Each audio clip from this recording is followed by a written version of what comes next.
오늘 10월 둘째 주일입니다. 지난 한 주간도 하나님의 은혜 가운데 평강하셨는지요? 예, 우리 지난 시간에 이어서 우리 계속해서 우리 다니엘 우리 말씀 우리 살펴보도록 하겠습니다. 지난달 그리고 지지난달 제가 계시적인 관점에 대해서 몇 가지 말씀을 드렸는데요. 추가될 부분이 있어서 계속해서 말씀을 좀 먼저 드리고 그리고 나서 우리 본문으로 들어가도록 하겠습니다.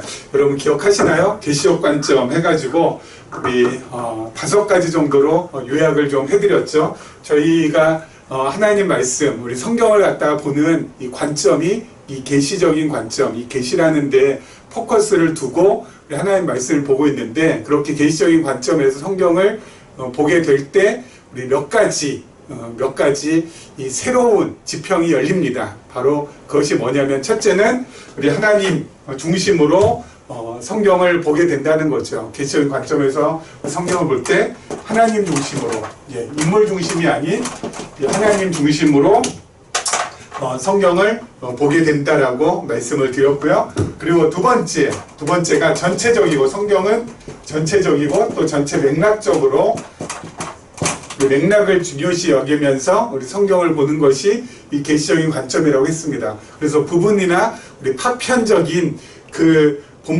어떤 한 구절에 이렇게 매이지 않는다고 했죠. 전체의 흐름 그리고 전체의 맥락, 이것이 중요하다고요. 성경에 있어서 가장 중요한 부분이 바로 이 부분이라고요. 그래서 우리가 다니엘 살펴볼 때도 늘 이 전체 맥락을 갖다가 파악하고 그리고 나서 어때요? 부분으로 들어가서 지금 살펴보고 있습니다. 다니엘 전체는 어떤 흐름이라고요? 하나님의 사역을 계시하는데, 다니엘 말씀 어떤 사역입니까? 이방 나라, 세상 나라를 멸하시고 그리고 성민 나라, 거룩한 백성의 나라를 세우시는 하나님의 사역을 계시하는 것이 바로 다니엘서인데, 바로 다니엘서 전체가 1장부터 5장까지는 이방 나라를 멸하신 하나님, 그리고 6장부터 12장까지는 성민 나라를 세우신 하나님, 이렇게 전체적인 흐름, 맥락이 있다라는 것. 그래서 그 맥락에 따라서 다니엘 말씀을 지금 보고 있다라는 거. 그래서 전체적이고 맥락적으로 우리는 성경을 본다는 것이 바로 계시적 관점의 성경을 바로 보는 것이고요. 그리고 세 번째는 구약은 바로 뭐로요? 모형으로. 그리고 신약은 뭐라고요? 실체로. 뭐에 대한 모형, 뭐에 대한 실체입니까? 그리스도에 대한 모형, 그리스도에 대한 실체로 우리 성경을 보고 있다는 거. 그래서 구약을 갖다가 우리에게 바로 다이렉트로 적용하지 않고 누구를 통해서? 그리스도를 통해서 우리에게 적용한다라고 말씀을 드렸습니다. 그리고 네 번째가 바로 율법은 바로 뭐라고요? 우리의 죄를 깨닫게 해주는 도구고, 그렇죠? 그리고 그 율법을 통해서 나의 죄를 깨달은 죄인은 바로 누구에게만 갈 수밖에 없다고요? 그리스도에게만, 십자가에 달리신 예수님에게만 갈 수밖에 없다고. 그래서 율법은 결국은 뭐예요? 그리스도를 향한 그리스도의 초청장이라는 것. 그렇죠? 그렇게 우리는 율법을 본다라는 것. 그리고 다섯 번째가 바로 뭐였냐면은 세계관에 대해서 했었죠. 우리의 세계관은 바로 뭐라고요? 영원에서 영원까지 펼쳐져 있는 세계관이라는 것. 그래서 우리가 태어나서부터 우리가 죽을 때까지, 이 세상 마칠 때까지 우리는 이렇게만 보지 않는다는 것. 바로 뭐야? 영원에서부터 영원까지, 그렇죠? 펼쳐져 있는 세상으로, 세계로 우리는 바라본다라는 것. 그게 바로 계시적인 관점에서 이 세상을 바라보는 관점이라고 했고요. 오늘 여섯 번째 말씀드릴 건 바로 뭐냐면, 오늘 말씀에 제가 이렇게 주로 말씀을 이렇게 쭉 하면서 제목을 좀 달긴 하거든요. 근데 그렇게 제목을 강조하지 않는데, 오늘 제목이 있습니다. 바로 뭐냐면은 믿음은 산물이 아닌, 그렇죠? 산물이 아니라 바로 뭐라고요? 선물이라는 것.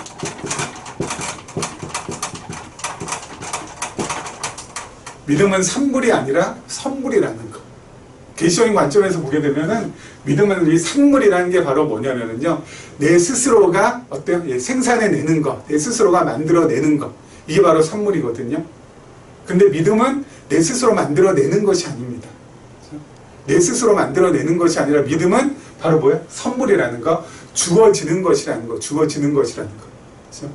그럼 내 스스로 만들어내는 것은 주로 어떻게 해서 내 스스로 만들어내는 거예요? 내가 믿겠다고, 예? 결단하는 거. 이게 바로 뭐예요? 내 스스로 만들어내는 거예요. 그것은 성경에서 말하는 믿음이라고 할 수 없다라는 것입니다. 그냥 무조건 내가 믿겠다. 내가 그냥 덮어놓고 믿겠다. 내가 그냥 믿겠다. 내가 모르고 믿겠다 하는 것은 산물이에요. 산물. 선물은 그렇잖아요. 선물은 뭐야? 주어지는 거. 주어지는 거. 하나님께서 믿게 해주시는 거. 어떻게 해서 어떻게 믿게 해주세요? 하나님의 말씀을 잘 깨닫게 해서, 알게 해서, 믿게 해주시는 거. 그래서 이 믿음이라는 것은 그냥 주어지는 거예요. 주어지는 거. 내가 믿습니다. 내가 그냥 몰라도 믿습니다. 무조건 믿습니다. 그냥 믿습니다. 예? 덮어놓고 믿습니다. 이게 믿음이 아니라는 거예요. 계시록 관점에서. 여러분, 이렇게 산물로서 믿음이 될 때는 이게 참 어렵습니다. 왜 그래요? 여러분, 산물로서 믿음이 될 때는 어떤 부분이 어렵냐면요. 여러분, 사람의 욕심을 계속 자극해서 이 욕심이 확대 재생산될 수밖에 없는 구조로 돌아갈 수밖에 없어요. 그렇죠? 산물로서 믿음을 가진 사람은, 내가 믿습니다 한 사람은 어때요? 내가 믿습니다 해서 내가 믿음을 갖다가 획득했기 때문에 그 믿음을 가지고 내가 어때요? 내 욕심껏, 내 욕심을 채우기 위해서 뭐 기도를 해도 내 욕심을 기도하는 것이고, 그리고 신앙생활 하는 것도 어때요? 내 욕심을 채우기 위해서 신앙생활 하는 것이고, 그렇게 변질돼요. 그렇게 돌아갈 수밖에 없어요. 욕심을 확대 재생산한다고요. 그래서 그 욕심이 채워지면 더 큰 욕심, 채워지면 더 큰 욕심, 더. 평생을 욕심을 채우기 위한 믿음으로 그 믿음을 사용할 수밖에 없다. 이거 아니라고요. 주어지는 건 어때요? 이건 욕심을 확대 재생산하는 것이 아니라 이것은 평심을 확대 재생산하는 거죠. 평심을. 그렇죠? 그래서 평심을 확대 재생산하면 할수록 어떻게 돼요? 평심을 확대 재생산하면 할수록 내가 늘 안심이 되고 안정이 되고 안온해져요. 그래서 욕심과 거리가 점점 멀어지게 되니까 불안하거나 또는 불만스럽거나 또는 불만족하지 않아요. 그렇죠? 선물로서의 믿음일 경우에는 여러분 꼭 기억해 두시기 바랍니다. 그렇죠? 믿음이라는 건 주어지는 거예요. 내가 믿습니다 한다고 해서 그 믿는 것이 아니라는 거. 그게 믿음의 본질이 아니라는 거. 성경에서 말하는 본질은 선물로서의 믿음. 그렇기 때문에 늘 어때요? 평심을 가질 수밖에 없어요. 왜요? 그 믿음이 나로 하여금 자꾸 어때요? 욕심과 멀어지게 해주니까. 욕심과 멀어지게 해주는 겁니다. 그래서 이 평심이 확대 재생산될 수밖에 없죠. 하지만 이쪽으로 가면, 산물로서의 믿음으로 가면은 욕심 확대 재생산, 늘 불만스럽고, 늘 불만족하고, 불안정하고, 그렇죠? 그래서 늘 어때요? 스트레스 받고, 늘 힘들어하고, 늘 괴로워하고. 왜 채워주지 않느냐고. 왜? 수천일, 수만일 먹을 양식은 왜 나한테 없냐고. 계속. 아시죠? 여러분, 이쪽으로 되게 많이 갔어요. 우리의 과거의 믿음은. 그렇죠?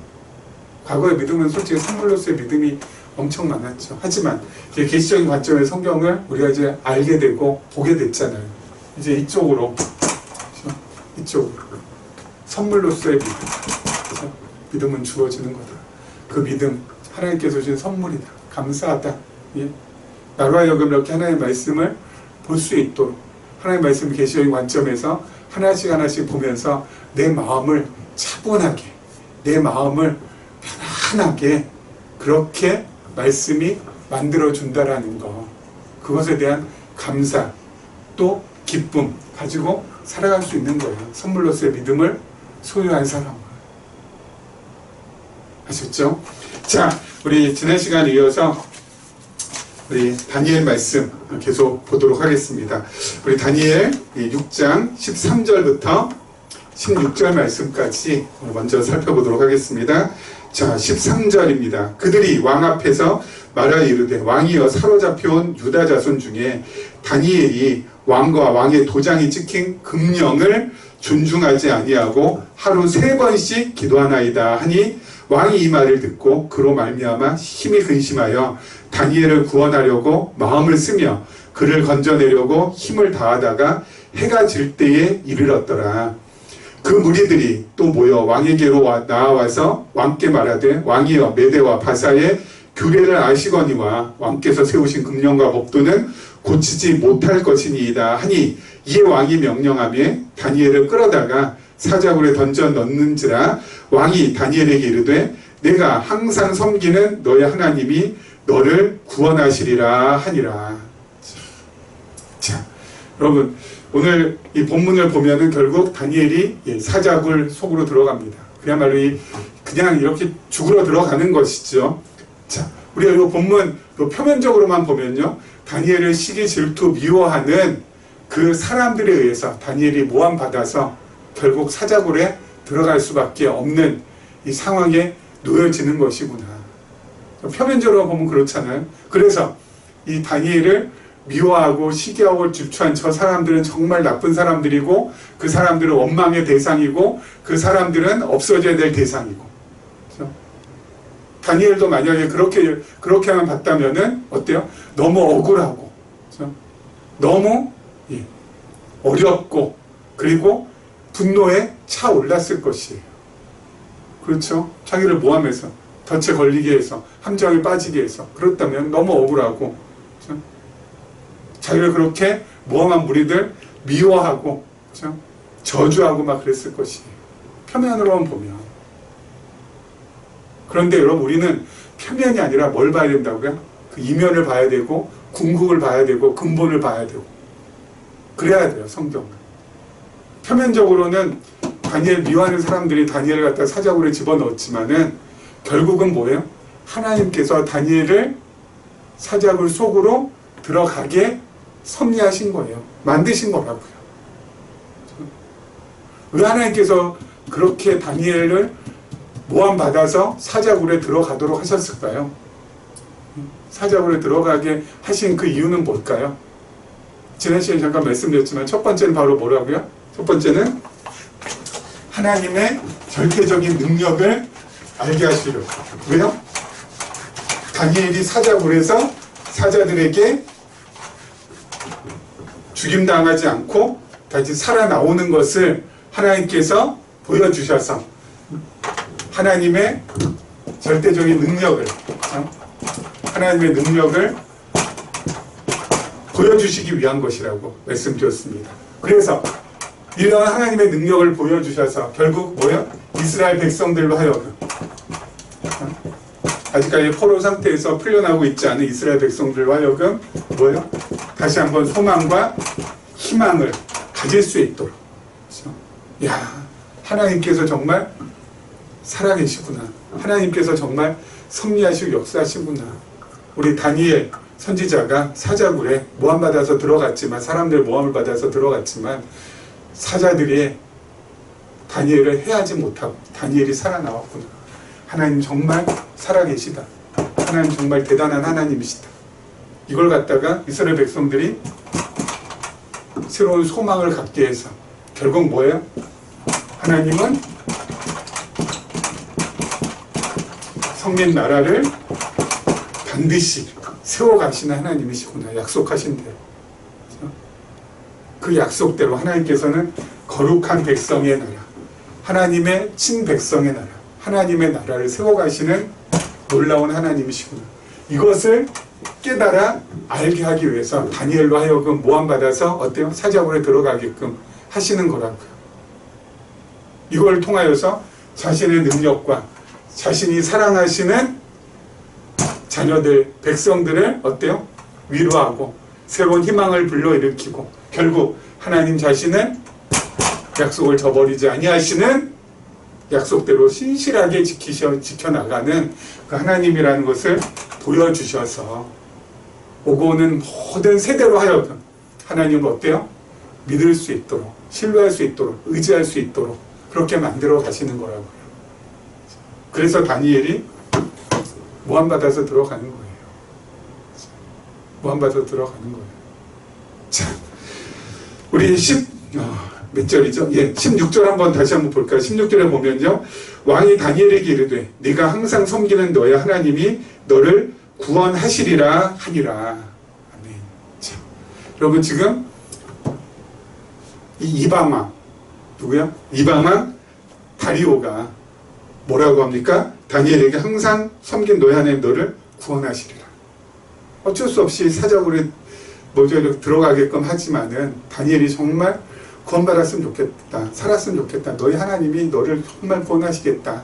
그렇죠? 하나님께서 일시적인 믿음을 누구에게 주신 거예요? 이방왕에게 주신 거예요. 그렇죠? 일시적인 믿음을. 그래서 이 고백을 하게끔 만드신 거죠. 하나님께서 믿음을 일시적으로 주셔서 일시적으로 이 고백을 하게끔도 만들어 가세요. 그게 바로 하나님이시거든요. 그렇죠? 이건 단지 뭐예요? 일시적인 믿음이라고 했습니다. 여러분 구약하고 신약이 좀 다른 것이요. 구약에 보면은 사울왕이 나옵니다. 여러분 이 사울왕이 처음에는 하나님의 영이 임합니다. 여호와의 영이 임해요. 사울왕이요. 그래서 정말 어때요? 잘 하나님 섬기고 또 백성들을 잘 또 어때요? 섬기고 그러다가 이 사울왕에게 임했던 하나님의 영이 떠나고 뭐가 들어가요? 옛날 성경에는 악신이 임했다고 하고 지금 새로 개혁된 성경에는 악령이 임했다고 합니다. 그래서 사울왕이 번뇌하는, 그래서 막 그냥 누굽니까? 이 어린 다윗을 갖다가 활로 쏴 죽이려고 하고 막 그냥 난리를 치지 않습니까? 사울왕이.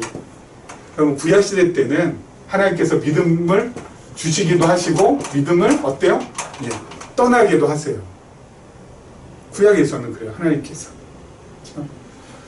다윗이 밧세바를 범한 후에 정말 애절하게 기도하는 내용이 나옵니다.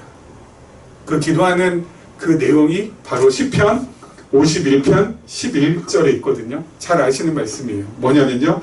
나를 주 앞에서 쫓아내지 마시며 주의 성령을 내게서 거두지 마소서.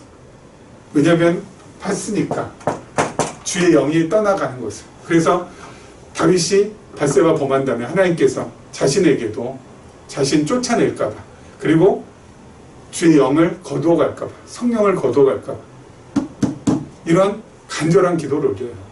구약에서는 하나님께서 어때요? 일시적으로 주셨다가 다시 뺏어가기도 하시니까. 근데 여러분 이건 구약이고요. 신약에서는 그래요 안 그래요? 아니요 안 그래요. 한 번 주신 믿음은, 한 번 임하신 하나님의 영은, 성령은 우리를 절대 떠나지 아니하세요. 우리에게 주신 그 믿음을 다시 찾아가지 않으신다고요. 뺏어가지 않으신다고요. 이게 구약과 신약의 근본적인 차이. 신약에서는 주의 영이 우리와 영원토록 함께해요. 그리고 주신 그 믿음, 그 선물 하나님께서 줬다 뺏어가지 않으세요. 그 믿음은 계속 우리에게 머물러 있어요. 그 증거를 하나님께서 우리에게 보여주고 계세요. 뭐예요? 우리가 하나님의 말씀을 읽고 그 말씀이 깨달아진다는 것, 깨우쳐진다는 것, 바로 그거예요. 그걸 갖다가 뭐라고 하냐면요.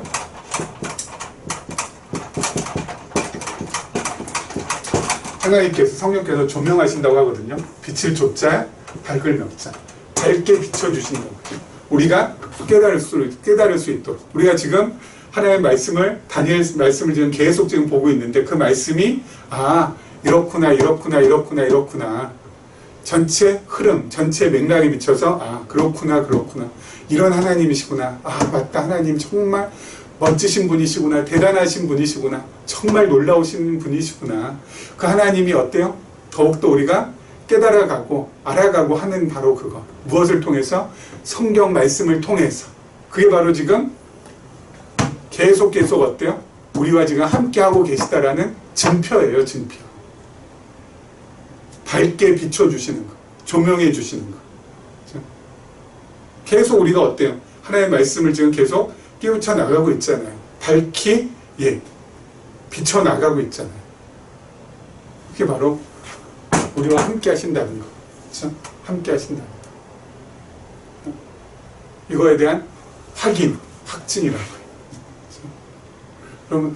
그렇기 때문에 여러분, 하나님의 말씀을, 이것도 제가 말씀드린 것처럼, 제가 뭐 하나님의 말씀을 좀 읽으십시오, 꼭 보십시오 해봤자 여러분이 뭐 읽거나 보거나 하진 않으시겠지만, 그래도 하나님께서 은혜를 베풀어 주시면 하나님의 말씀 우리가 보고 읽고 그러면서 이 말씀이 이렇구나 하면서 이 깨우쳐진다는 거, 깨달아진다는 거, 알아갈 수 있다라는 거. 여러분, 이게 정말 대단한 은혜고요. 혹시 믿음이 약해진다 싶으면, 또는 좀 어려움이 있다 싶으면 여러분, 하나님의 말씀을 제발 좀 한번 봐보세요. 그게 바로 뭐예요? 하나님이 나를 버리지 아니하시고 나를 쫓아내지 아니하시고 또 주의 영을 거두지 아니하시고 지금 나와 함께 하시는 거구나.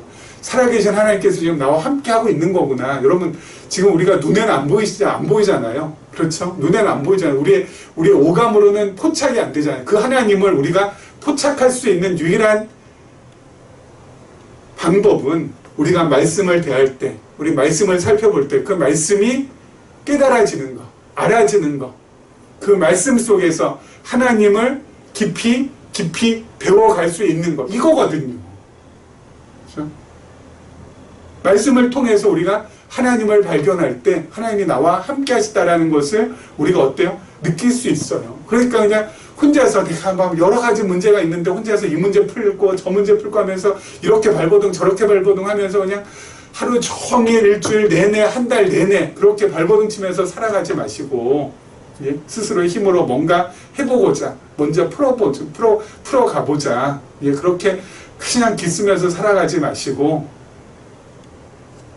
일주일에 한 번 정도는 하나님의 말씀을 통해서 하나님을 배워가시고 또 말씀을 깨달아 가시면서 그렇지, 이 세상 나 혼자 살아가는 게 아니라 진짜 나와 함께 하시는 하나님이 계시지, 그 하나님 정말 살아계신 거 맞지. 그러면 얼마나 큰 위안이 되는데요. 그러면 여러분 얼마나 큰 마음의 힘이 생기는데요. 하나님 살아계신데 그거면 됐죠. 뭐 하나님의 자녀들에게 있어서 우리 하나님 살아계셔. 여러분, 이거면은 이것보다 더 큰 힘과 이것보다 더 큰 위로와 이것보다 더 큰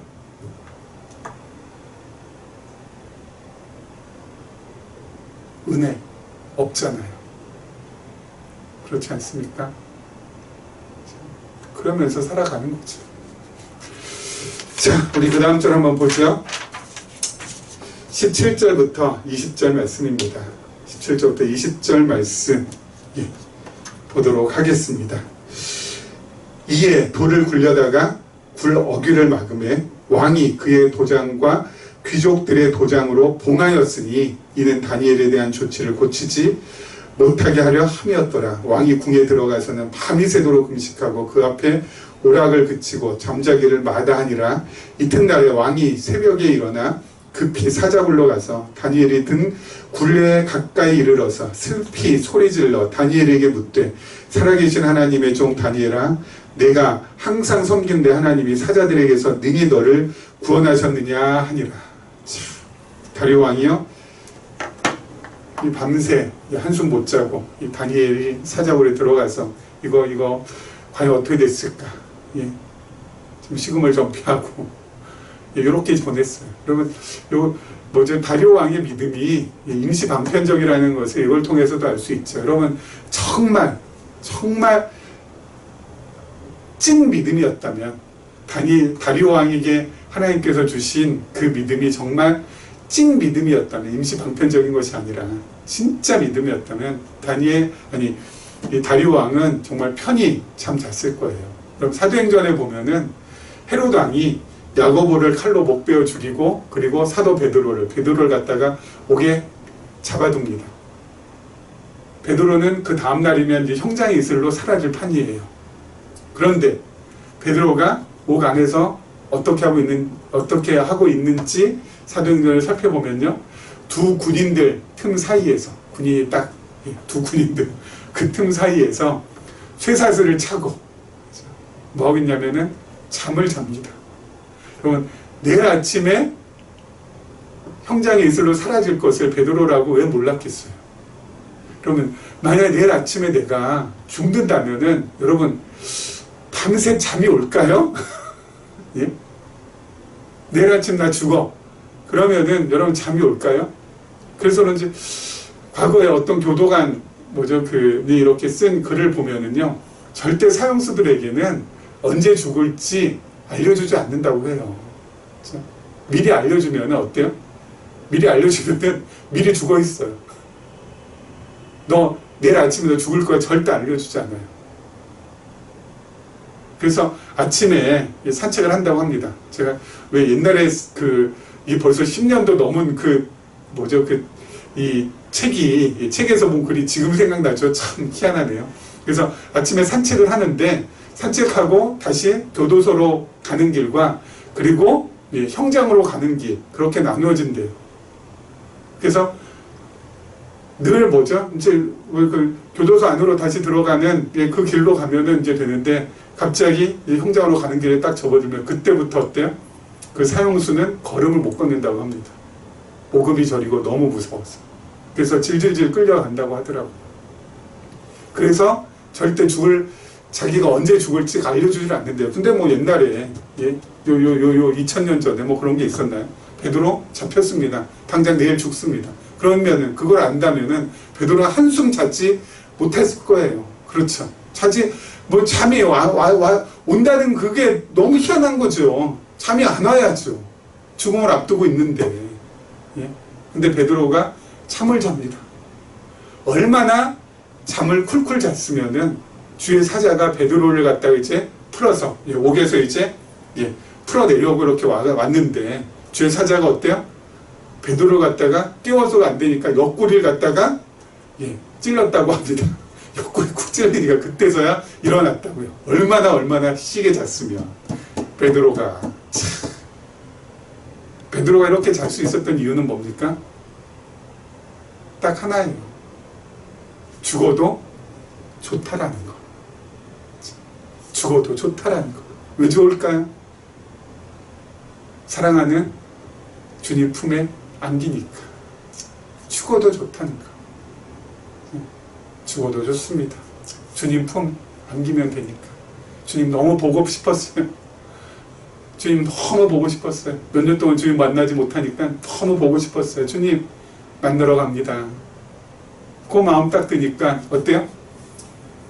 내일 아침 죽인다고 해도 마음이 편합니다. 속이 편합니다.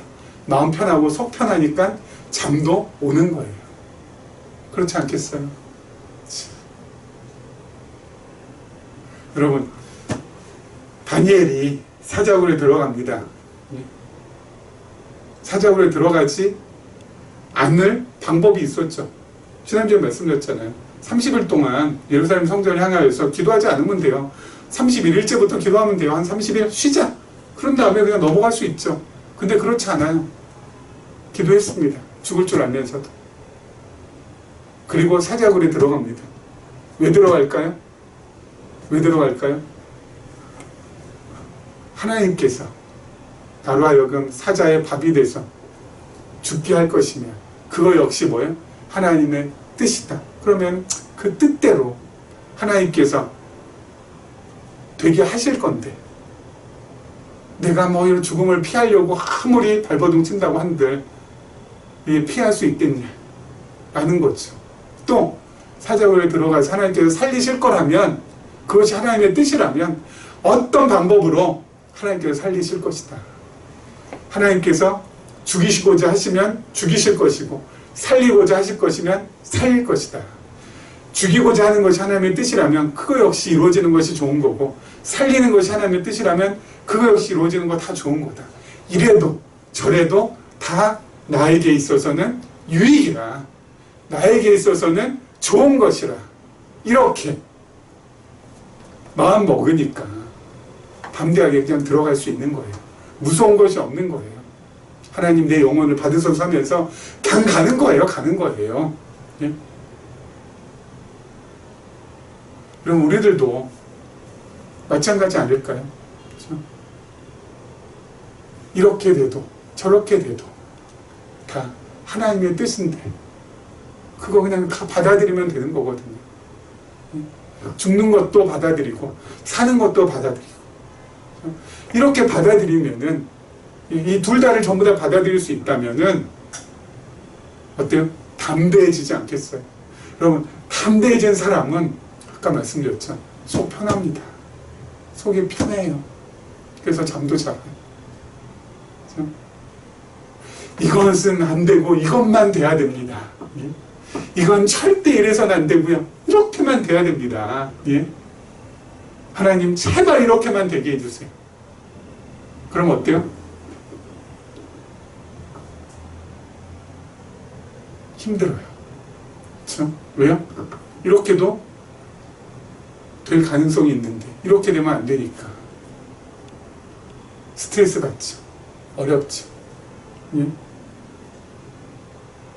과거 우리의 모습이 바로 그랬었죠. 이렇게 잘 되게만 해달라고. 안 되면 안 된다. 아니요. 이제 어느 정도, 아까 말씀드렸죠. 선물, 지웠네요.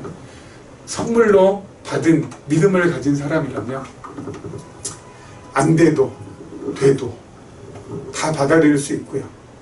낮아져도 높아져도 다 받아들일 수 있고요.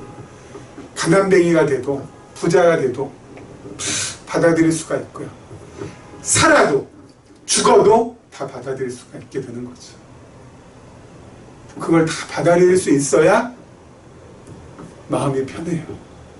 마음이 편해야 뭐야? 욕심도 안 생겨요. 마음이 편해야 행복도 찾아오게 돼 있고요. 마음이 편해야 베드로처럼 쿨쿨 잠도 잘 올 수 있고요. 마음이 편해야 무섭거나 두려워하거나 떨지 않을 수 있어요. 멋지게, 정말 차원 높게 그렇게 삶을 유지해 나갈 수 있다고요. 여러분, 이러한 멋진 삶을 살아갈 수 있도록 하나님께서 우리에게 다함없는 은혜를 베풀어 주셨어요. 우리는 그 은혜 받으며 그냥 살아가면 되는 거예요. 살아가면 되는 거예요. 그런 삶, 우리 안에 이 땅에 있기까지 계속 유지되고 지속되기를 주님의 이름으로 축원합니다.